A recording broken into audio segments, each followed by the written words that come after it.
जी, अभी जितने भी रिजल्ट्स आ रहे हैं वो सारे यही दिखा रहे हैं कि जो एक्सपेक्टेड रिजल्ट्स थे वही रुझान है अभी भी। शुरुआत में यही लग रहा था कि जो मेल इन बैलेट्स हैं उनकी काउंटिंग जो होगी वो काउंटिंग जो है जो ब्लू स्टेट्स हैं उसमें ब्लू राज्य मतलब कमला हैरिस के खाते में जाएंगे, और जो रेड स्टेट्स में काउंटिंग स्टार्ट हुई है मेल इन बैलेट्स की वहाँ पर डोनाल्ड ट्रंप के साथ ही जाएंगे।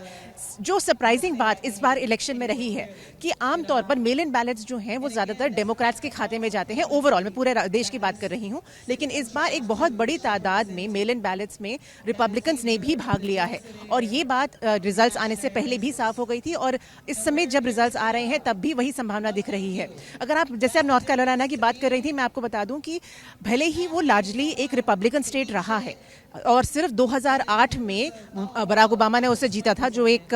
डेमोक्रेट हैं, और उससे पहले 1970 में एक डेमोक्रेट ने जीता था, लेकिन पिछले साल के इलेक्शन पिछले चुनाव में 2020 में ट्रंप ने वो राज्य जीता जरूर था, लेकिन वो इतने कम मार्जिन से जीता था कि इस बार वो एक बहुत बड़ा स्विंग स्टेट बन गया है। और इसमें सबसे बड़ा फायदा मुझे ट्रंप का लग रहा है, क्योंकि उन्होंने जो इस राज्य में जिस मुद्दे को भुनाया है वो मुद्दा है इमिग्रेशन का, इलीगल इमिग्रेशन का। उन्होंने साफ कहा है कि इस राज्य में क्राइम जितना बढ़ा है वो इसी वजह से है कि इलीगल इमिग्रेंट्स इसमें बहुत हैं, और इस मुद्दे पर डेमोक्रेट्स और कमला हैरिस बहुत कमजोर रही हैं। उन्होंने अपने पूरे कैंपेनिंग के दौरान, अगर आपको मैं याद दिलाऊं कि चाहे कन्वेंशन था, क्योंकि उन्होंने इस दौड़ में लेट हिस्सा लिया है, वो अपने पूरा कैंपेनिंग में अपने आप को डिफेंड करती आई हैं कि वो बाइडेन सरकार के साथ उनको जोड़ के, भले ही मतलब उनकी वाइस प्रेसिडेंट रही हैं, लेकिन हर चीज उनसे जोड़कर आप नहीं देख सकते, और वो आने वाले कार्यकाल में बाइडेन सरकार से क्या अलग करेंगी उन्होंने पूरे प्रचार में अपने यही बात वोटरों के सामने रखने की कोशिश की है। लेकिन क्या उनका वो मैसेज, चाहे वो पैलेस्टाइन के इस यहाँ पर जो वोटर प्रोटेस्टर्स मौजूद हैं,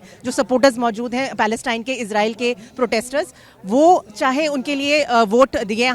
है या नहीं, ये जब रुझान रिजल्ट्स आने शुरू होंगे वो साफ होगा कि उनका चुनाव प्रचार कितना कारगर साबित हुआ है। रोमाना,